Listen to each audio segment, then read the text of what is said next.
Buen día a todos. Somos el grupo número 2 y estaremos tratando el análisis del punto de equilibrio y apalancamiento financiero y operativo. Trataremos conceptos generales, los costos de la empresa y su clasificación, modelos para la determinación del punto de equilibrio, análisis de escenarios del punto de equilibrio por variación de costos, precio y volumen de ventas, el apalancamiento financiero, operativo, total y el análisis del costo-volumen-utilidad.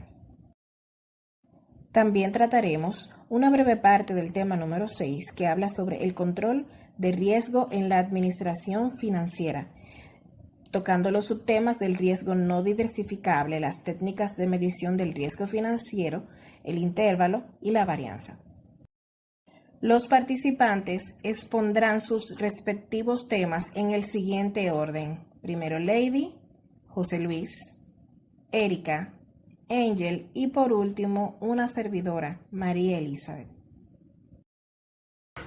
Muy buenos días equipo, mi nombre es Lady Ramos y le estaré hablando acerca del punto de equilibrio. El punto de equilibrio es aquel nivel de operaciones en el que los egresos son iguales a sus correspondientes en gastos y costos.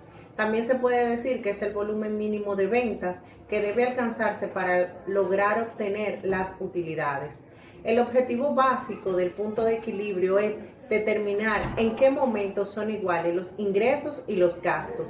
Esto influye de una manera tan importante porque por medio de esta podemos realizar el análisis de planteamiento y control de recursos de la empresa.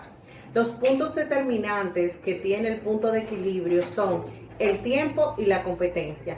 El tiempo afecta de tal forma al punto de equilibrio que si no logramos determinarlo de una forma específica, no podemos obtener o solucionar los problemas de forma oportuna. La competencia incide de tal forma que si lanza un producto similar al mercado con un costo menor, esto obliga a lo que es el reestudio del punto de equilibrio. Los elementos determinantes que puede tener el punto de equilibrio son los costos. Los costos constantes se subdividen en dos, que son los costos fijos y costos variables. Los costos fijos son aquellos que se efectúan necesariamente en cada periodo. Son una función de tiempo y no del volumen de venta. Generalmente son contractuales. Los costos variables son aquellos que se efectúan bajo un control directo de acuerdo de política de producción y políticas de ventas. Esto cambian de manera directa las ventas y su función básicamente está radicada en el volumen. Mi presentación hasta aquí, le dejo con mi compañero. Buenos días, mi nombre es José Luis Pérez Lebrón y le estaré hablando sobre lo que son los modelos para la determinación del punto de equilibrio. La determinación del punto de equilibrio es uno de los elementos centrales en cualquier tipo de negocio, pues este nos permite determinar el nivel de ventas necesario para cubrir los costos totales o, en otras palabras, el nivel de ingreso que cubre los costos fijos y los costos variables. Este punto de equilibrio o de apalancamiento cero es una herramienta estratégica clave, por supuestamente, a la hora de determinar la solvencia de un negocio o su nivel de rentabilidad. El modelo de costo, volumen y utilidad es un apoyo fundamental en lo que es la actividad de planeación, es decir, en el diseño de las acciones, no son más que el diseño de las acciones que nos permitirán lograr el desarrollo integral de la empresa, al igual que también que nos ayuda o no basa lo que son los presupuestos en cada una de esas empresas. Se puede decir que en el proceso de planeación operativa se logra lo que es a corto plazo, donde toda empresa debe estar consciente de que tiene tres tipos de elementos a una ocasión futura, como son los costos, los volúmenes y los precios de cada una de las empresas. Dice que esta dependerá de la creatividad o inteligencia que tenga el manejador o la persona que tenga cada uno de los costos de esas empresas. Hay diferentes tipos de variaciones o aumentos de lo que se puede disminuir de una empresa por parte de cualquier de las tres variaciones, que estas no pueden utilizar, no pueden ayudar a lo que es a minimizar las utilidades de cada una de las empresas o reducción a la que estas están sujetas con el fin de que los costos se puedan reducir de cada una de esas empresas. En algunos costos fijos o costos de variaciones, los costos semifijos son finalmente los costos que tienen lo que es una parte en la contabilidad financiera, y tradicionalmente los costos fijos como los costos variables se utilizan para lo que son el cálculo de la utilidad de una empresa. Pero las decisiones, operaciones de la empresa resultan sumamente útiles o se pueden representar cuando los costos son fijos y los costos variables de estas se enfocan o se denominan enfoque de contribución o enfoque directo a la que se llega a la empresa. El enfoque de contribución tiene una visión especial del flujo de los costos, la utilidad de las operaciones y el enfoque se obtiene de lo que son las siguientes maneras o de la manera más segura para la empresa: lo que son las ventas, los costos variables, el margen de contribución y los costos fijos o mayormente lo que es la utilidad operacional. En este enfoque de contribución, lo que se busca, la manera en que se trata los costos fijos, pues mientras que el primero se presenta por separado, ya sea lo que es el costo variado, dice que el segundo se mezcla lo que son los costos variables para lo que es el cálculo o lo que son los costos de ventas, gastos de administración, gastos de ventas, en uno de los enfoques de cada uno de los enfoques diferentes. Se puede decir que para cumplir lo que son las acciones o cortas contribuciones tiene dos puntos siguientes. El primero, que el precio de venta por unidad sea mayor que el costo de variedad por unidad. Y el segundo, que el volumen de venta sea lo que es suficientemente grande para que se genere lo que es un margen de contribución y que supervise o que supere lo que son los costos fijos. Los costos fijos son todos aquellos costos que son independientemente a la operación o marcha de lo que es el negocio, de que ella dependerá lo que debe incurrir independientemente de que el negocio funcione o que el negocio tenga lo que es una carga indispensable que se hace cada mes. Por ejemplo, están lo que son los alquileres, los gastos fijos de agua, pago de secretario, pago de empleado, pago de marketing, pago de algún tipo de, ya sea agendado que se puede hacer el mismo día, como puede ser que se haya pinchado una goma de un motor o diferentes cosas que pueden ocurrir o puede pasar en lo que es el nivel en el día, o se puede hacer lo que se hace como se hace lo que en mi empresa, como la empresa de suplidora Chicago, que tenemos lo que es costos, diferentes marcas o diferentes costos que se pueden pasar en el día, como tenemos también un costo con la empresa de Erika José Felipe, que ella se encarga de lo que son los costos legales, y como también tenemos los costos de ya sea el internet, la luz, entre otros puntos.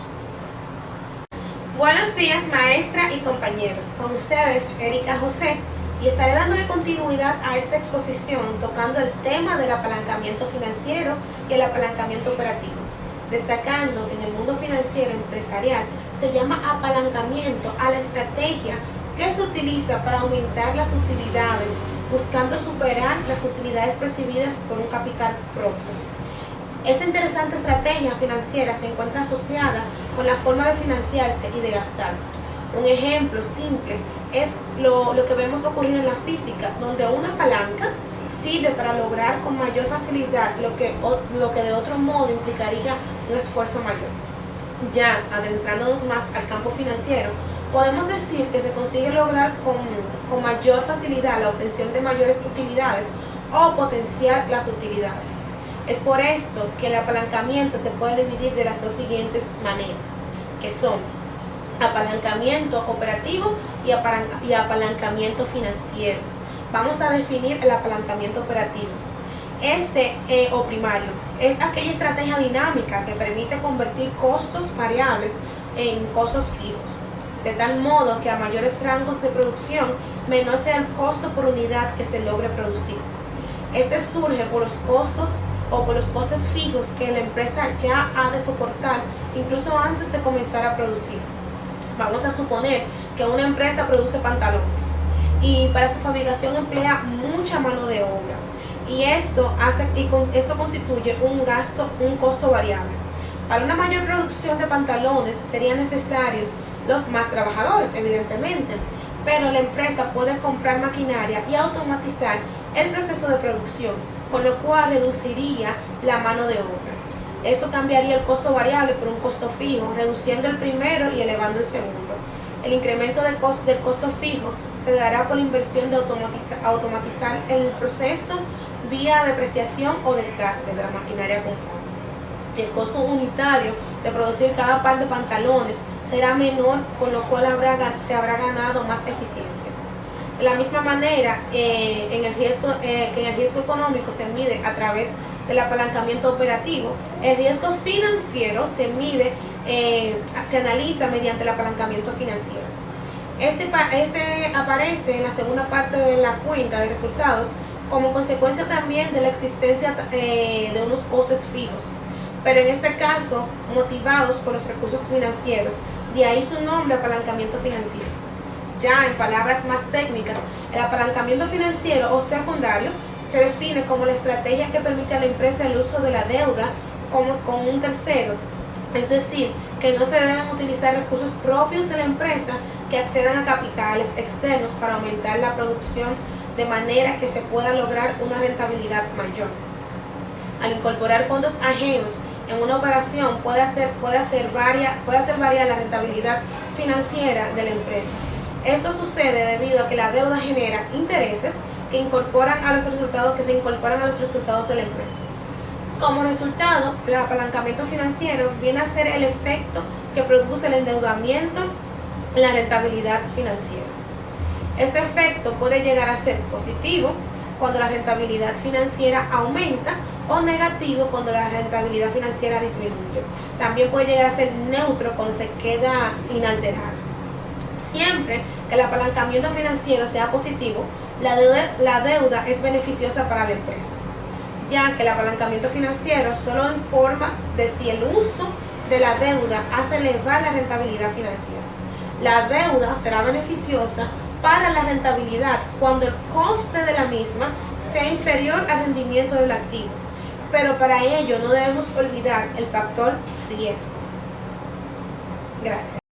Muy buenos días, mi nombre es Angel Rodríguez y en esta intervención les voy a hablar sobre el apalancamiento total y del análisis costo-volumen-utilidad.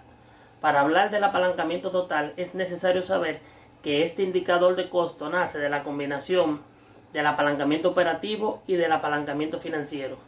Es bueno tener presente que el apalancamiento operativo analiza el efecto de los costos fijos a un volumen de producción determinado para incrementar las utilidades de la operación de una empresa, y que el apalancamiento financiero se encarga de la evaluación del efecto de los gastos financieros en las utilidades de los antes de impuestos de una empresa. El apalancamiento total es una razón financiera que indica el grado de endeudamiento que tiene una empresa en relación a sus costos fijos como en sus gastos financieros para incrementar las utilidades antes de impuestos.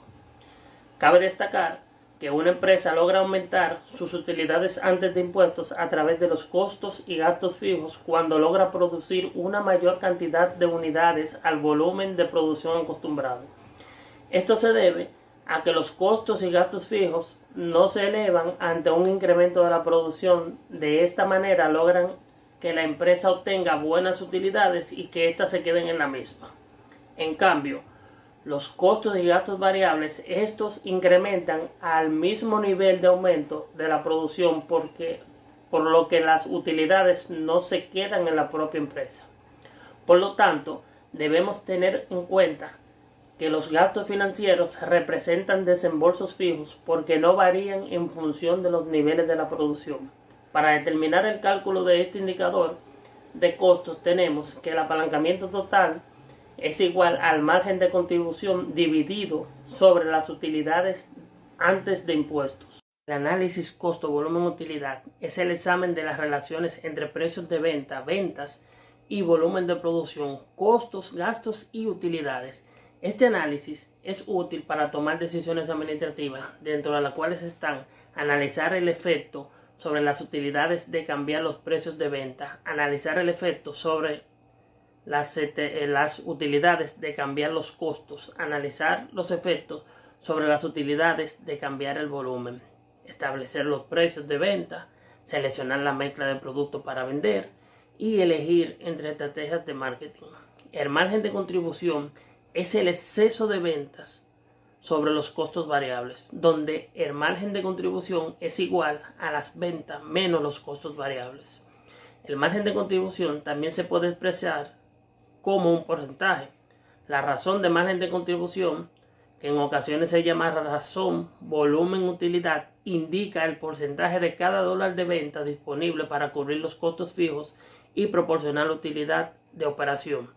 El margen de contribución unitario es útil para analizar el potencial de utilidad de las decisiones propuestas. El margen de contribución unitario se calcula del modo siguiente.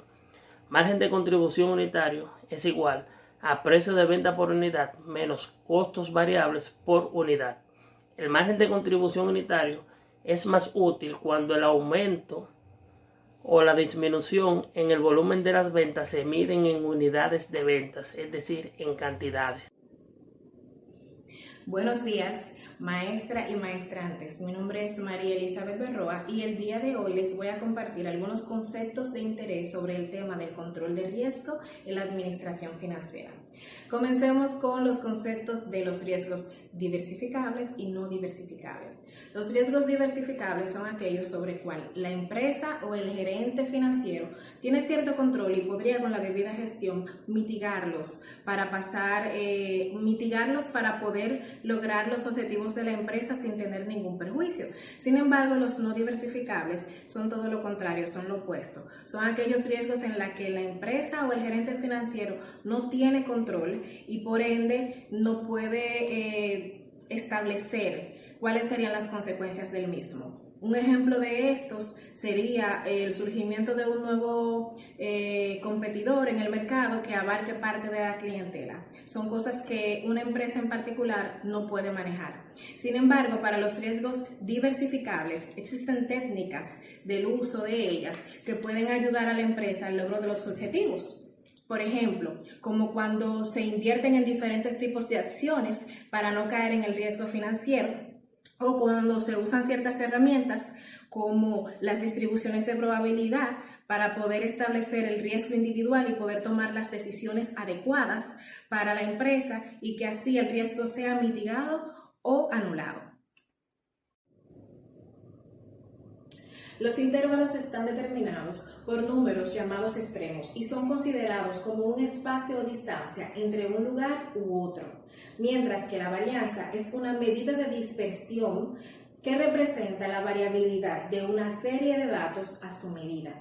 Para calcular la varianza, la fórmula a utilizar es esta que le dejo aquí a mi lado, en la que les adelanto que el resultado siempre va a ser por encima de cero.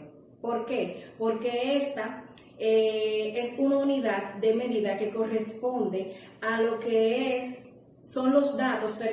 corresponde a lo que son los datos, pero elevada al cuadrado. Por lo mismo, el resultado siempre va a ser mayor a cero. En síntesis, después de haber cubierto lo que son tanto el tema 2 como parte del tema 6, hablando de lo que es el punto de equilibrio, el apalancamiento y un poquito de lo que son los riesgos y el control del riesgo para lo que es las finanzas administrativas o la administración financiera, podemos concluir diciendo que la determinación del punto de equilibrio no toma en cuenta ni está implícito en su formulación la eficiencia de las operaciones de la organización. El punto de equilibrio debe emplearse con el criterio de búsqueda de volúmenes de venta que den como resultado utilidades igual a cero. La eficiencia de las operaciones solo se corrobora con precisión cuando existen momentos comparativos que permitan señalar si el negocio se encamina por el rumbo previsto. En cuanto a lo que es el riesgo del control de la administración financiera, podemos decir que existe cierta ventaja en una organización que utilice una contabilidad organizada y que utilice ciertos indicadores de gestión para utilizar técnicas que le ayuden a reducir o a mitigar estos riesgos. Hasta aquí ha sido nuestra exposición, espero que haya sido de su agrado y de provecho para todos. Cualquier pregunta que tengan de ahora en adelante, el tiempo es de ustedes. Muchas gracias.